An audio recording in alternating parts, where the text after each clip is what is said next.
Morning, everybody, and welcome to the September 14th meeting of the Historic Resources Board. Would staff please call roll?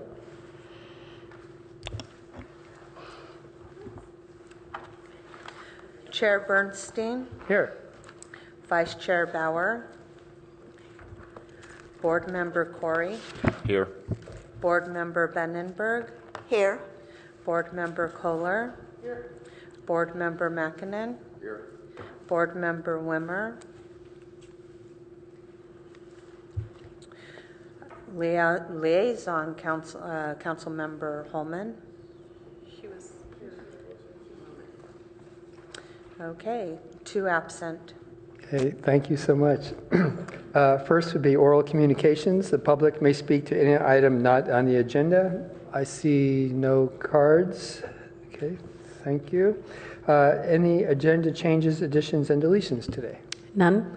Thank you. City official reports, Historic Resources Board meeting schedule and assignments. Those are on our next page, I believe. Okay. Yes, packet page 4, we see the upcoming meetings, the October 12th. We are going to have that meeting. We'll probably give an update on the Eichler project, Eichler Guidelines project, and we may have another item, a project. And then we are going to have a meeting for sure on November 9th. That's when we're going to have the Eichler Guidelines for full discussion. And then we're going to, of course, cancel Thanksgiving and Christmas dates. That's the November 23rd and the 28th of December. So we will have the one meeting in December the 14th. So we're reserving the 26th. We may or may not have a meeting for October. Yeah, the next meeting we will have, the October 12th. We have a schedule for that. The 26th, we're waiting to see if we're going to put something on that meeting. 26th of this month. October, next month. You said the next meeting, are we still having a meeting the 28th of September? I'm sorry. Yeah, so that's right. We don't have agenda items for the 28th at the moment, and Chair Bernstein will be absent, and I don't know what other folks are up to, but we don't have anything at the moment. Yeah, okay. I may cancel I may be that. absent also, so. Oh, thank you for letting us know. You need your mic on. I was waiting to see what you said about if we're going to have a meeting, but. Yeah. We don't have any projects targeted for the 28th. We had a couple of projects that fell by the wayside as far as coming for prelim, so. Sounds like it's iffy. It's iffy. Thank you. Next is a study session, discussion regarding May 2018 historic preservation events to include CPF conference, Historic Preservation Month educational opportunity, and submittal of a certified local government grant application for modern era context statement. Shall staff have any comments for us on this agenda item? Oh, just first to acknowledge the presence of Board Member Wimmer, who's sitting where Board Member Bauer's name tag is, so don't let the public be confused. Okay. That's all right. Good morning. So this is pretty much a debrief, in a sense, from the joint meeting we had with the council last month. Yeah, at the end of last month. So we just wanted to touch base with you on some things and have some brief conversations. So the first item here is the California Preservation Foundation Conference. We are participating. Palo Alto is hosting here in May of next year, and it's May 17th through the 20th. And we think that is going to be an excellent opportunity for educational opportunities for council and for others in the community that may want to join and take a session for a day or a workshop. I think we'll have that capability to send our council members. So that's in discussion of how would we present educational opportunities for council. Right. That's a really good opportunity. Then we have at that conference, we're going to, and we had the kickoff meeting earlier. I know I attended part of it. Beth Bunnenberg attended, Martin attended, and of course Emily attended the entire meeting. and is we're tracking that. Oh, I think Councilmember Holman also attended. So it was a very interesting session. They were throwing some things out and combining others in talking about tours versus sessions and this kind of thing. So we actually have three sessions in Palo Alto that relate to projects that we have done here, the professorial guidelines, the Eichler guidelines that we're doing now, and then Gamble Garden.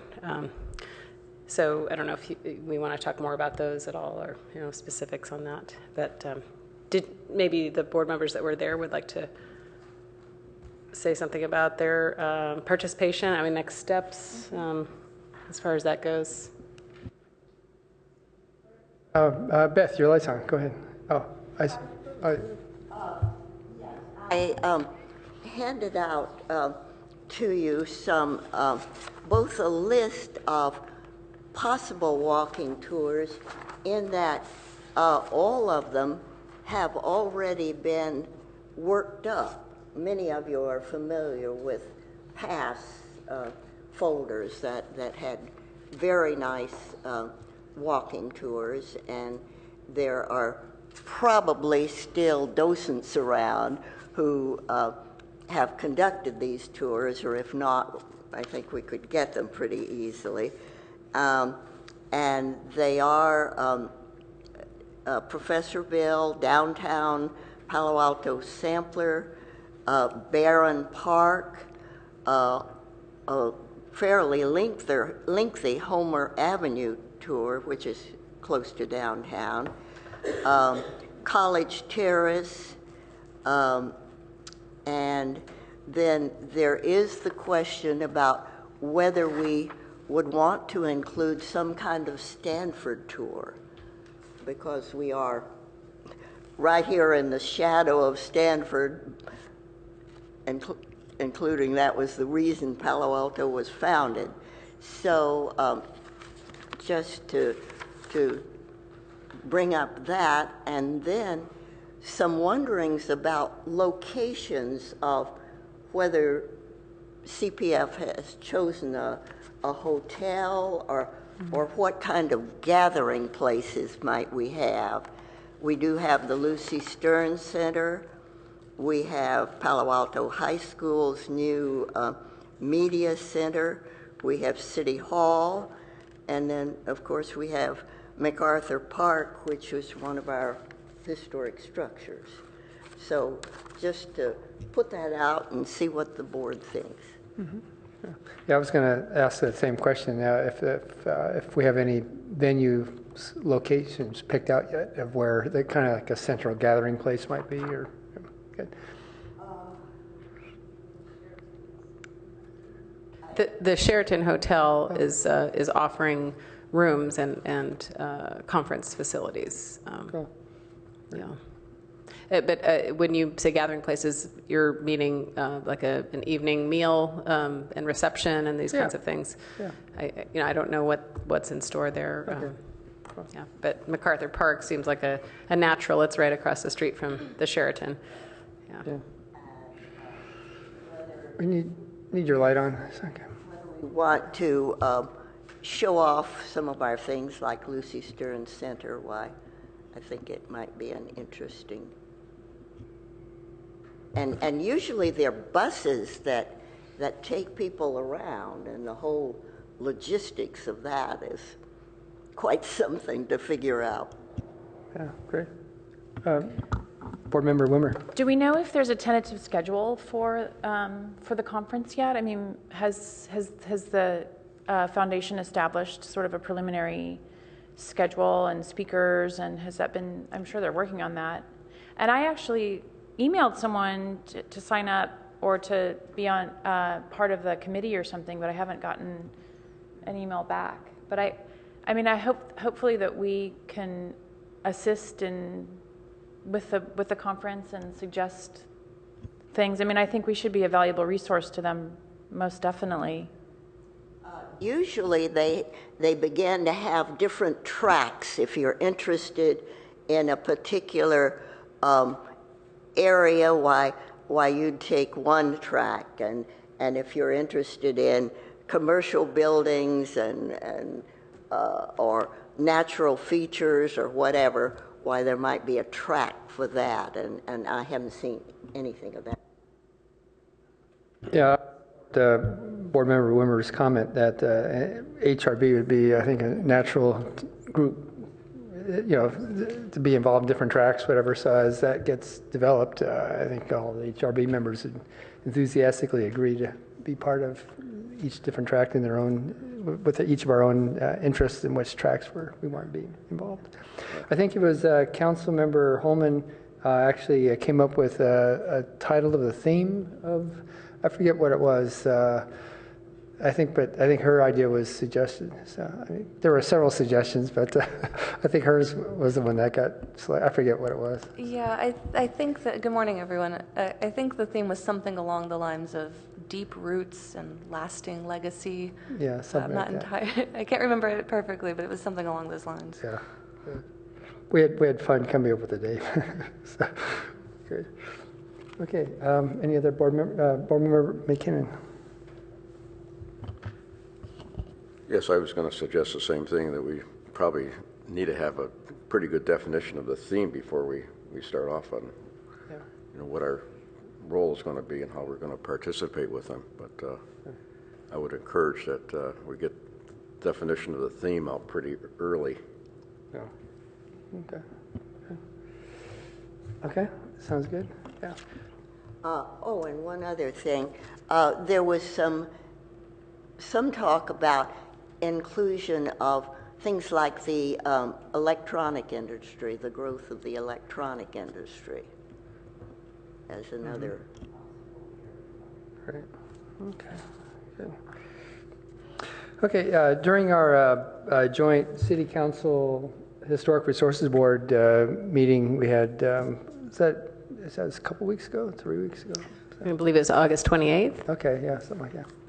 One of the topics that came up during that joint meeting, specifically with council member Walbach, agreeing that the council would appreciate a seminar that discusses things like compatibility, differentiation, Secretary of Interior standards, rehabilitation, and just other comments about building aesthetics, compatibility, proportion, scale, all the principles of design. I agree with that idea to have that kind of a seminar for city council members. I've heard city council members, past and present, comment that, Martin, we know that HRB is very well versed in these things, but council members sometimes may not have the same level of training that we have. So I think the seminar idea is be supported by council members. What I'd like to suggest is have the HRB, my first suggestion is have a subcommittee of HRB members lead that seminar. So subcommittee would be up to 3 members. We could, as a board today, can discuss, well, maybe if we want all board members to be participating of that. If there's a subcommittee, it would be, I would like to nominate as chair as myself, and then I think Margaret Wimmer, said she would be interested in doing that. So if it's a subcommittee, there would be 3, or if it's the full HRB discussing issues of compatibility, differentiation, other design principles for design. How does the board feel about having the whole board lead a seminar like that, or just subcommittee? I think it's worth, without volunteering others, I think it's worth the whole board. I think it would be good. I think the whole board should be. Okay. I think we had one previous session where we talked about subcommittees, and I guess my take on that was it's teams that deprive some of the other board members the opportunity if we have these subcommittees. We're a small group right here. I think we can get together and brainstorm it. Okay, great. Okay, how's that sound for the rest of the board members? So. Martin, I just wanted to ask, what do you envision in terms of what the format would be? Would it be during a city council meeting that we would do, or would it be a separate study session that's exclusively focused on this? Like what kind of format do you think that it would take? Let's see, that's a good question. I'm thinking the more focused the meeting is, so if it's with a regular city council meeting, that means city council members are going to have a packet agenda of 10, 12, 15 different subjects, it seems like. And it might, maybe that dilutes the focus that I'm suggesting the HRB provide for the council members. If it can be somehow a separate seminar, I guess, but I guess that, does it need to be, I guess, still a public meeting, I guess, no matter what kind of format, I would imagine. I wonder if we could wrap this into the event in May. Oh, yeah. And you could actually invite others from the public who are interested as well, maybe even, without stepping too far, maybe even members of the ARB. Mm-hmm. Yeah. Who we seem to have conflicts with, right, as far as, the understanding, and that way you can kind of make it a fun event for others. But, everybody would be welcome. Oh, yeah. I think it's a great idea. Yeah. Steph, you have any comment about that suggestion? Yeah. That was our idea too, Okay. is to go ahead and have it in the month of May, not at a city council meeting, because as you say, they've got a lot to focus on.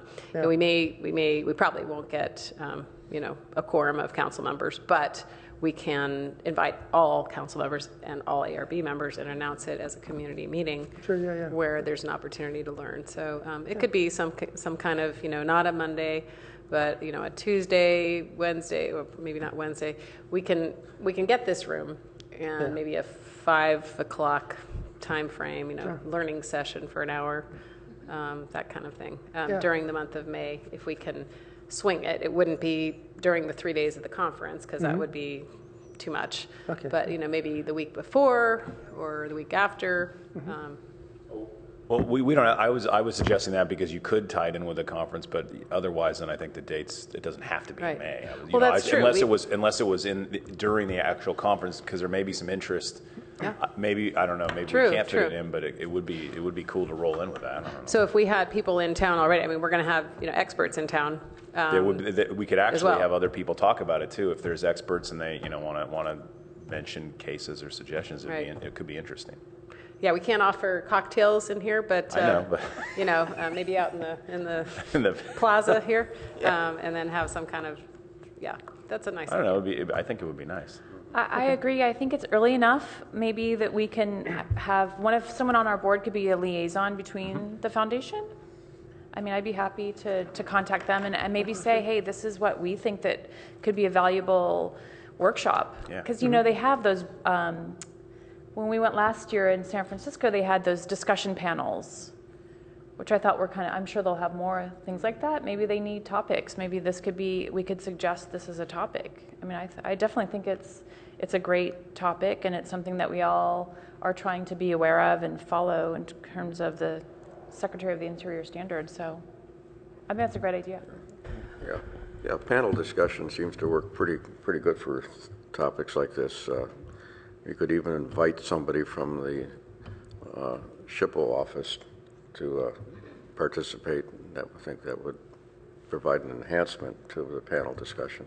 Get some recognized experts talking different parts of the subject. On the topic of coordinating with the organizers of this event, I know Councilmember Holman you might talk with her about her involvement. I'm sure she's regularly keeping touch with this group, so maybe you could talk about this with her as well. Because she also gave me the information of who to contact to be available for the committee or part of the committee, but I haven't heard back. So I'll email that group again, I think. Okay. Fantastic. Excellent. Very good. Okay. So other than looking at approving minutes from other meetings, this is the only item on our agenda today. Any other comments or questions? Yeah. Just real quick to go back to the educational session and opportunity that we want to do. I think it's important that we remember where this came from, which was to educate our council members, and now we're lumping in ARB members, and it's really about a kind of local educating people in Palo Alto who are making decisions. I don't want to. Proposals for conference sessions were in May, and they've already gone through every single one. I'm weary of trying to shove another workshop or lecture or something onto CPF's plate.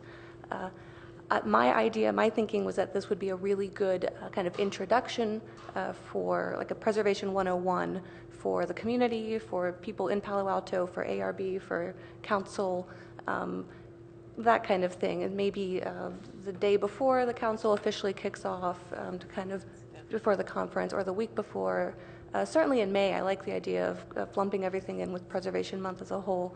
But my thinking was it was more of a kind of general educational opportunity for people in Palo Alto who are making these kinds of decisions, and not to try to overwhelm CPF with more things and pulling too many people in different directions, because we don't want to draw people away from other sessions and that kind of thing. Do they have a packed schedule at this point, or do you?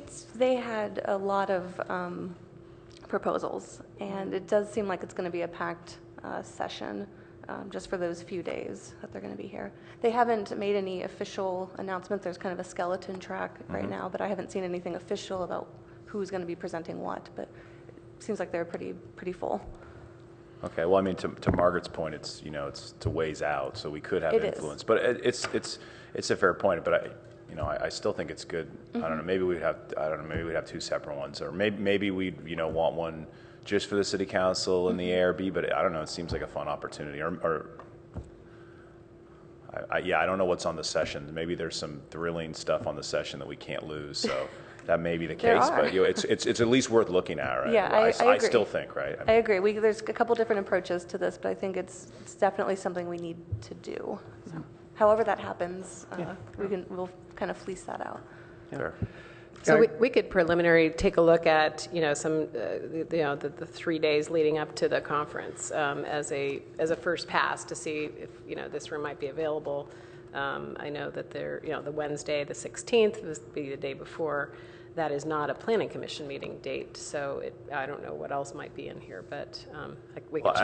I guess my feeling is if we're going to do it in town with this conference, then we want to do it as part of the conference, and if not, then it could be January, December. It doesn't, 2 years out. It doesn't matter, right? I mean, like having a week before if people aren't around. I don't know if that. You know what I'm saying? Right. It may not matter, but it also may be exciting because it is Preservation Month. That's fair. That's fair. That's fair. That it might help focus people on the fact that it's Preservation Month. That's fair. Yeah, and then advertise the walking tours and what have you, and we could wrap Beth's concepts in, have brochures. That's fair. Build community excitement. I feel like it's a missed opportunity if we didn't have something like this, but that's just my opinion. So I was asked specifically by council members, Martin, we need this kind of education. So I think as a historic planner, Vance was saying, let's keep it focused to local government officials. Council member asked, Martin, we need this education. So that's why I was thinking as close as we can keep it to HRB council members. I mean, that's what they were asking me. So good. Right. Okay, we'll pursue with that. Okay. On the Preservation Month, Emily, is having some ideas, having done fun things in other communities. She has some concepts that she can talk about. Yeah, we might as well, get started early. We've had wonderful success with these, with the architectural scavenger hunt and experience prizes in other communities, and I'd really like to do that here in Palo Alto. This is our month to kind of shine, to show what preservation can do economically, socially, aesthetically. This is our kind of time. So it's a pretty exciting month for me.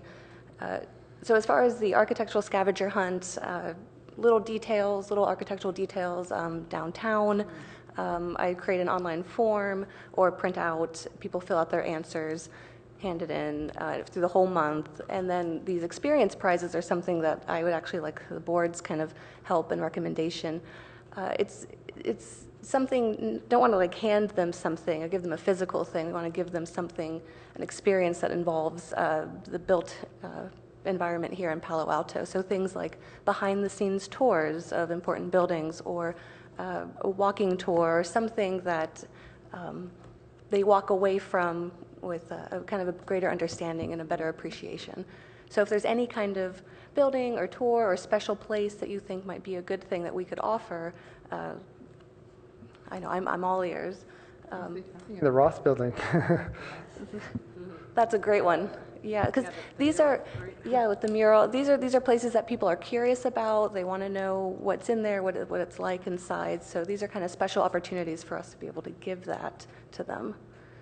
And as far as local partnerships, working with PAST and PAHA are already well aware of this coming May and all the activities that are happening. So we've already been reaching out to them, getting some help as well. So. I often think about who are going to be the next owners of our historic buildings, and particularly our residences. Those are going to be possibly the school children in the city of Palo Alto. Somehow, if reaching out to high schools, elementary school, middle schools in Palo Alto, however that is reached out to, is it the school administration? Is it how do we connect with them to let them know, hey, we have this architectural scavenger hunt, and let children be involved in this? That's a great point. In the past, with the architectural scavenger hunts, a lot of people took their children with them, and that's a lot of fun to look around and look up instead of down. Mm-hmm. And we got a lot of comments about just kids having fun and getting excited when you see the picture and you see where it is on the building. So that's a great point. But we also, I know, coloring sheets, coloring competitions for younger kids we've done. And I think Los Gatos does a essay contest for, is it 7th grade? But they do a history essay contest, the museum down there. So there's other options that we could think about for May as well to get that younger audience in. I like that. And another way to involve the children of the community, we do have high schools that have community service, so there might be somebody in a high school that would like to participate and work with Emily to, reach out and have some kind of segment at the high schools regarding History Month preservation. As far as connecting with the school, Emily, is that something you would want to do, or should we have a board member do that? Or? Oh, I would be more than happy to do that in conjunction with a board member. If they'd like. That'd be really fun. Okay, excellent, fantastic, excellent. Yeah. So maybe we could think about, maybe some kind of little lecture or kind of conversation that board members and myself could do at the high school, something like that. And there are a couple of high school history teachers that have been supportive in the past. Mm-hmm. That would be good to check in. Yeah. Board Member McKinnon. Yes, one of the things I've seen that works pretty good, that things like Historic Preservation Month or even a CPF, is a silent auction of architectural and historic artifacts that are donated by members of the public and anybody has an interest in that. But that seems to spike a lot of interest in these silent auctions. Mm-hmm. You put them on a table and people can look at them. Like a corbel from a building, or what? Something like that. Yeah, different things. We can solicit some of these buildings that are removed to donate their salvaged materials. Yeah, something that's of interest. Exactly. I was smiling with familiarity with historic planner Vance's comment about so people would look up rather than just straight. I lead architectural walking tours in San Francisco, and the name of the tour is I Never Noticed That Before. And I've had people, God, we've been by this building millions of times. I've never noticed that before, because people all of a sudden aren't looking up so much. Yeah. Okay. Okay, these are all excellent suggestions. Other comments? Board Member McKinnon. That's because they have what I term thumb disease, you know, that people are so interested in their working their thumbs until they're got the most muscular thumbs in the world. Exactly. Cell phone zombies sometimes referred to. Yeah, so well, eventually we might have implants, so that should take care of that problem. So, good. Okay. Other comments on this topic? I think we have ended our comments on this subject. Okay, very good. The next topic is the modern era context statement overview. So that's another thing we are going to be sharing with you in the coming months. We have a deadline again in May of next year to submit the grant. The council did support this concept, or supported in a study joint meeting format. So we really would need to go back to the council and get their formal, 9-member vote or what have you. Yeah. But Great photograph. Meanwhile, we have Emily, who has picked up former staff members' work and is massaging it to get it to the next level. So Emily, did you want to talk about next step? Sure, I can give you a little more information about what this modern era context statement would look like and kind of a timeline. So May is the due date. We're obviously going to have more conversations as we get closer to that time. But the era is going to cover 1940 to 1970, which will pick up from the last big comprehensive survey that was done in Palo Alto. We will have obviously public workshops, similar to what we're doing with the Eichler guidelines, as well as these kind of fun events, like our memory event with the Eichlers as well. So it would be kind of a similar idea as far as timeline. Can we go to the next one?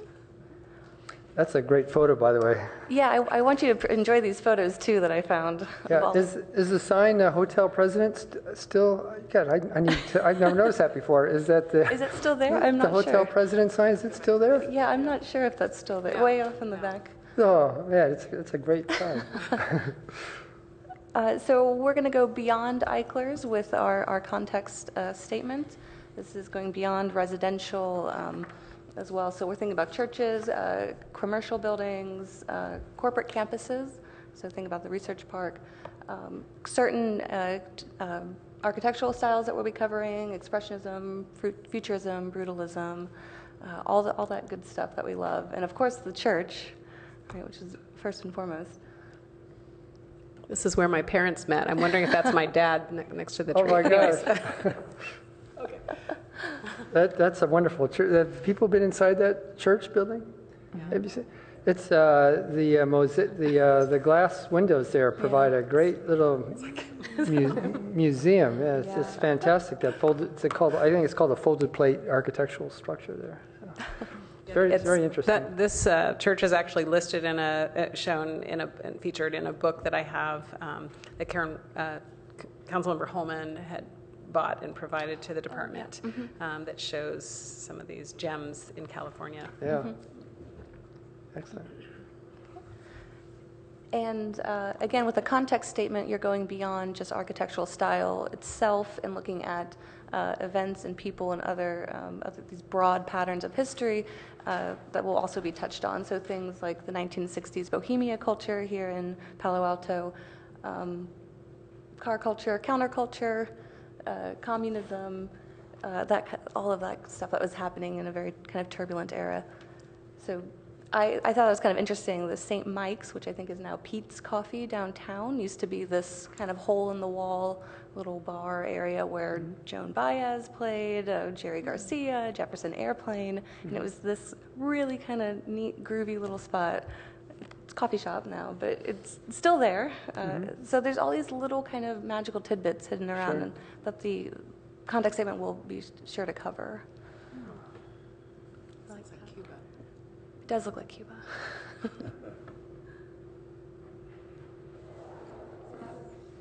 So that was kind of just a general overview of what this context statement is going to look like.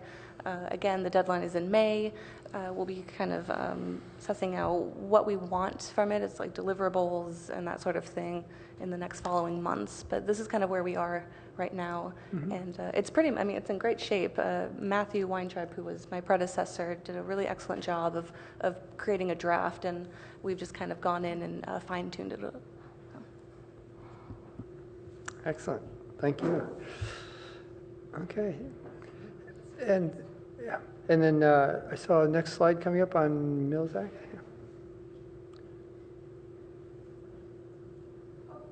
Sure. So I think, Brandon, you expressed interest in discussing the next step with Mills Act, so I'm going to let you take it away. Or no?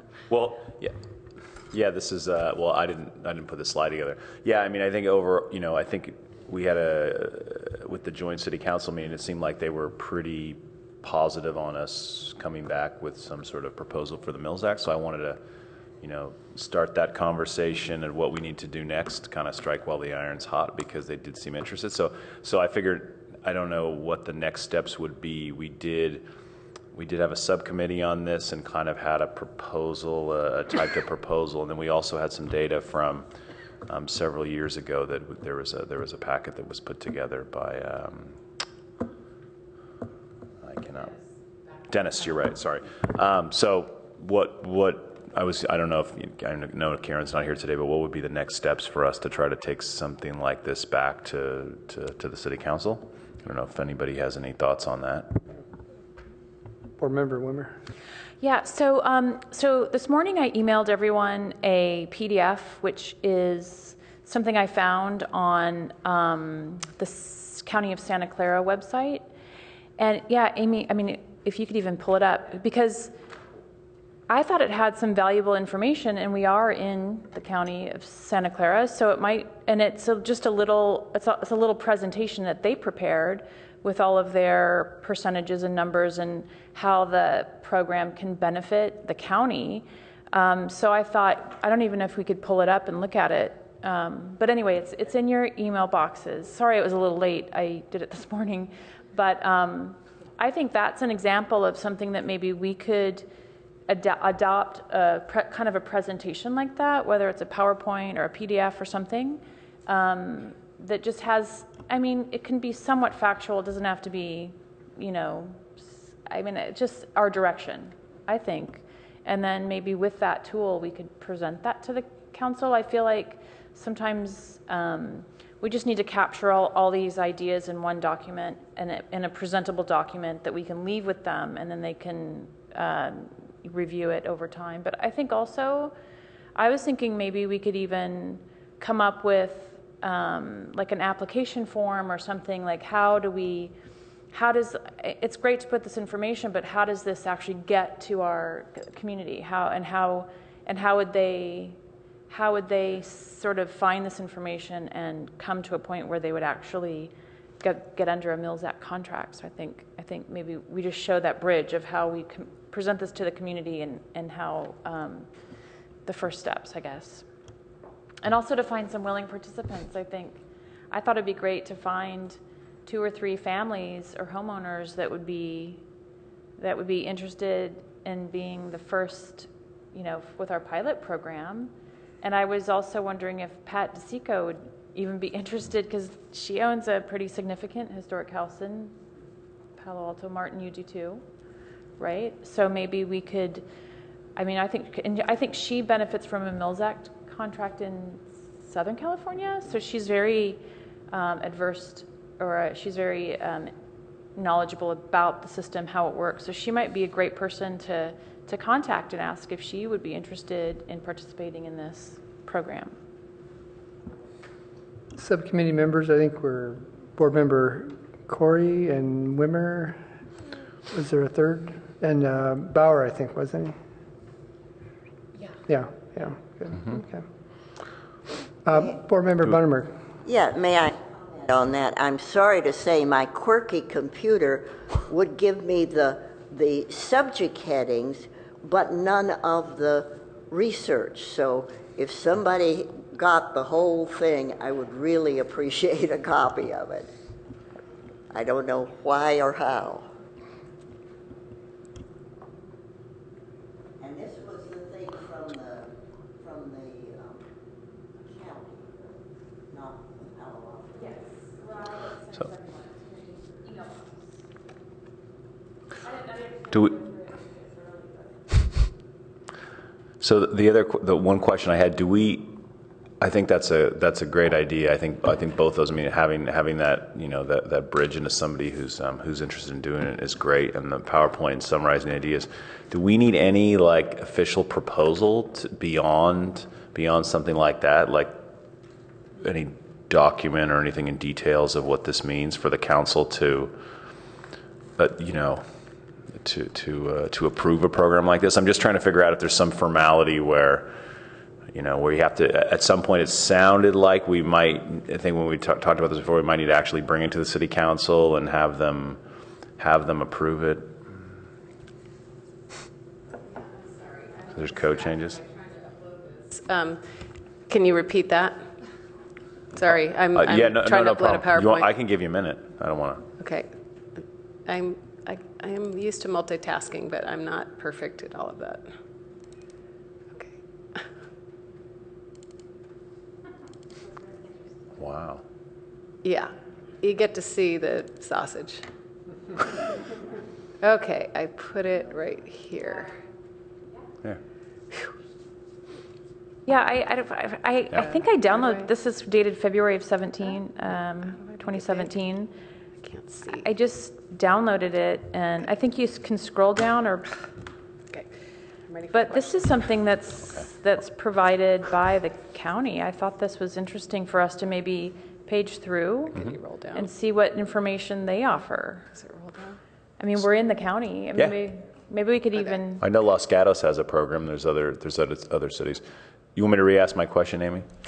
Yes, please. I'm now ready. So my question was, do we need any sort of formal document or anything to give to the council or go to the council to get anything approved in the city code? I know we had talked about that. I'm just or. Yeah. So for us to have an ordinance, of course, if it's in the, let's say it's in the Chapter 16 or Title 16, which is the building code where the historic preservation ordinance is kept, then that would for sure go to council. It's a legislative act. If it's in Title 18, where most people look for anything to do with development, as far as, then that would have to go to the Planning Commission first and then council. Preparing an ordinance, we would first need to get direction from the council to actually go and work on an ordinance. So that would be the first step if we want an ordinance. For us to create forms, I think that's an administrative thing we can do, no problem. If it's creating a pilot program that has specific parameters, that, again, council would have to weigh in on as a group in a more formal setting than that joint session we just had. So do we need an ordinance to actually do this then? Well, it depends what it is. Yeah, fair. So let me ask it this way: if a resident right now wanted to come and apply for a Mills Act, I know we've talked about this before. It sounds like they aren't able to, but there's some clarity there. Would we actually need to get an ordinance for that to happen? No, because we have a Mills Act already, and we didn't have an ordinance for that to happen. I think somebody could come in and work. That was in the 70s, right? 90s, yeah.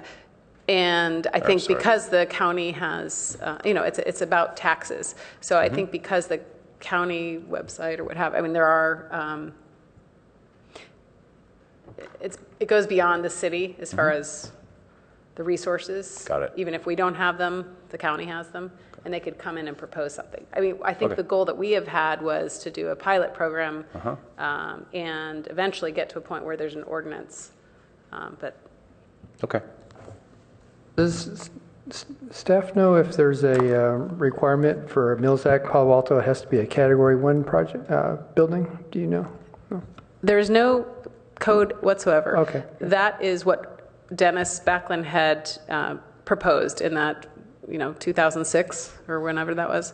And so I think that's worth a discussion. I think it makes sense to not have anything less than significant come through this kind of a program.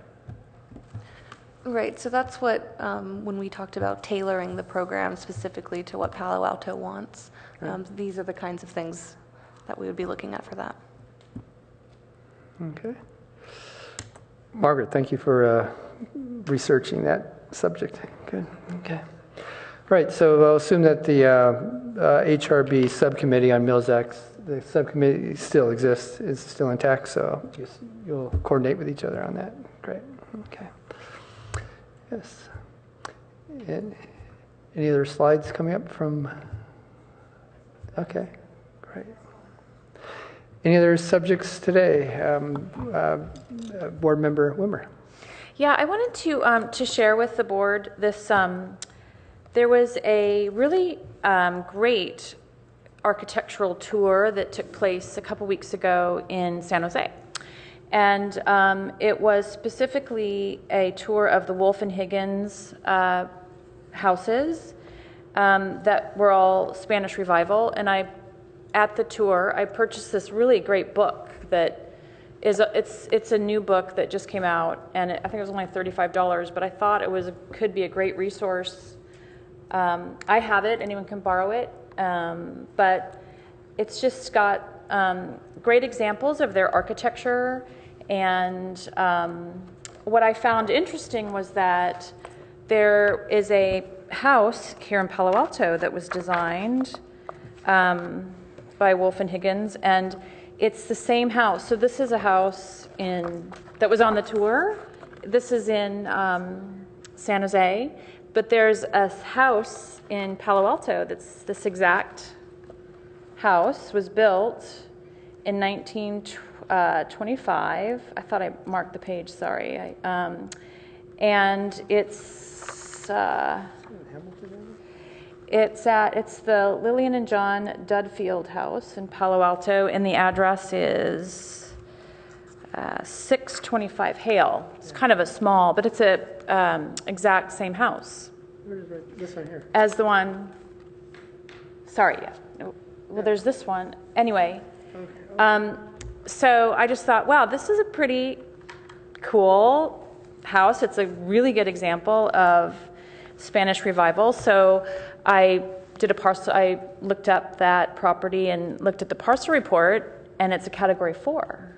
So I thought, I think this should be a more significant category, but I think that kind of calls to our want to review the categories and go over these potentially historic houses. I think this is a good example of this very well-known architecture firm that's known in the Bay Area.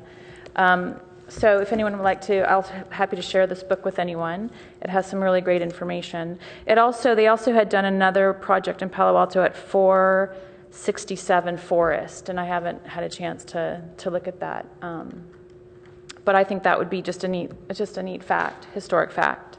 But it led me to think that in our efforts to reassess the categories and try to work on our historic inventory, I know that there's a lot of projects. If you go to the parcel report, there's some under the historic status. It had been deemed eligible. I think in '87 there had been some research that went on that a committee or someone did a lot of great research, but nothing really became of it. So I thought that maybe at some point, without having to go house by house through the whole city, because that would be exhausting, maybe we decide that if a house has this deemed eligible back at that date, maybe that should trigger some kind of staff review, which it might do that, but I don't think it automatically does. Like if you go to remodel a house and it's deemed eligible, you just kind of segue around it, because I've had projects like that. But maybe if that deemed eligible is on the parcel report, that should be like the city. We should say, wait, you need to go through not a full-blown historic review, but I think it could be just like a little hurdle that they might have to jump over so that we don't miss maintaining or retaining a potentially really great historic house. I don't know.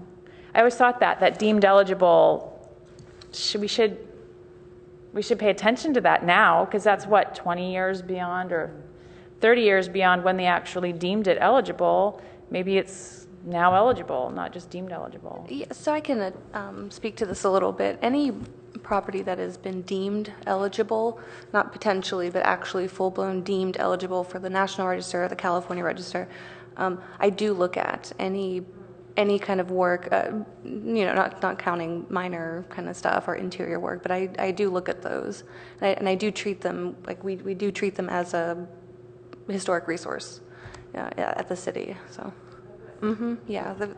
Was that the Dames and Moore study that you're thinking about? Because it has potentially National Register and potentially California Register, but they always cautioned us, remember it says potentially, it has not been worked up or proven. Right. Potentially eligible is essentially unevaluated, but doing their windshield survey, they thought that there could be something there that merits further research and evaluation. But those is good information. Yes, it's. But again, that was 20 years ago, and at this point, it's been so long since their windshield survey made things potentially eligible that it's an unevaluated resource, and that's how we treat them. Yeah. But if things are eligible, a different story. Yeah.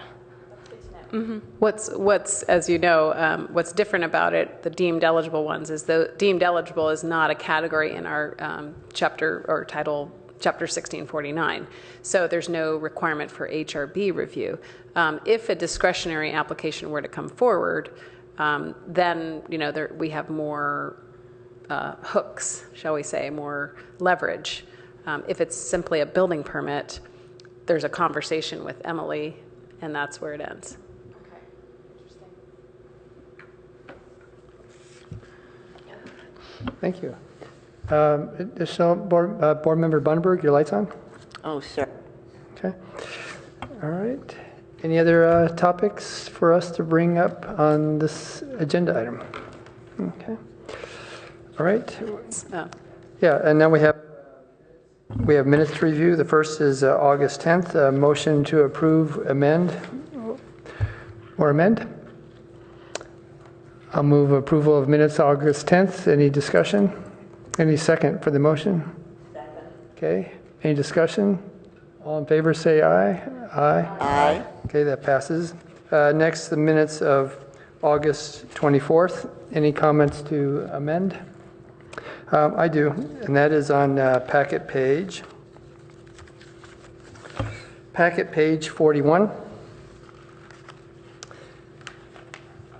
the middle of the page, Chair Bernstein, I'll read what it says and then I'll make my suggestion for a revision. Can another possibility be that at one HRB hearing, agenda item 1 is to have an application for reclassification for that Burge Clark design building and an application for the proposed project? I just wanted to clarify my thought on that, is that, and I can get staff comment on that also. My clarification is that one application would be for both the proposed project and classification, make that one application. Is that a possibility, administrative possibility? Yeah. So go from and to one. Yeah. We can do that. Yeah. Okay. That'd be my amendment for these minutes. Any other amendments for a motion to approve as amended? Okay, I'd like to move that these minutes are approved as amended. Any second? Failing a second. Okay, that's been seconded by Board Member McKinnon. Any discussion? Board Member Benenberg, give your light on? No? Okay, all in favor, say aye. Aye. Aye, thank you. I believe that finishes our agenda item today. Now, next would be subcommittee items, Mills Act pilot program next steps. Any additional comments from the subcommittee? So This is a chance to say anything, but of course, one of our subcommittee members is Bauer, right, who is not here today. So the subcommittee won't be meeting, just to clarify, today. Okay. Thank you for that. Next is board members' questions, comments, and announcements. I've got one question. I see at our places a letter regarding Castilleja property. Does the staff have a copy of that letter? I do not. Okay. Here's one here. I just found this at our places today. Yeah. So I guess one question is, let's see, on the Castilleja property, there is a historic listed structure. Is that correct? Correct. Will any changes to that property come before HRB? Does staff know? To the structure that is listed, no. Okay. But the property, yes. Okay. That was originally targeted to come to this meeting as a preliminary review. The applicant and to go to last week to the Architecture Review Board, but the applicant withdrew this request or postponed it at the very least. But possibly it's a withdrawal for a preliminary review. They're full on into a formal application already. They originally thought to come and have some feedback from both boards, but I think this is a very significant and controversial project, and they're rethinking this the step, the preliminary review. And there's already been, you may be aware, a scoping session on this. An environmental document is being prepared, a draft environmental impact report. But just to reassure you, the chapel, the administration building, is not scheduled for removal or modifications in the application. Okay, thank you. Board Member Kohler. It's kind of interesting that I'm way down, almost out of Palo Alto, and there are signs in my neighborhood of save the, what we were just talking about, Castilleja School. It's very interesting. Okay, I think we've, any other board member questions, comments, and announcements before we move toward adjournment? Seeing none, staff, any other comments? I have one comment. Yes. David is recovering from his leg situation. He's doing okay. Oh, that's good to hear. Excellent. Okay. Right, you move to adjourn. It's been moved, seconded. I second it. All approve. All in favor say yes. Yes. We're done. Thank you. We're adjourned. Thank you.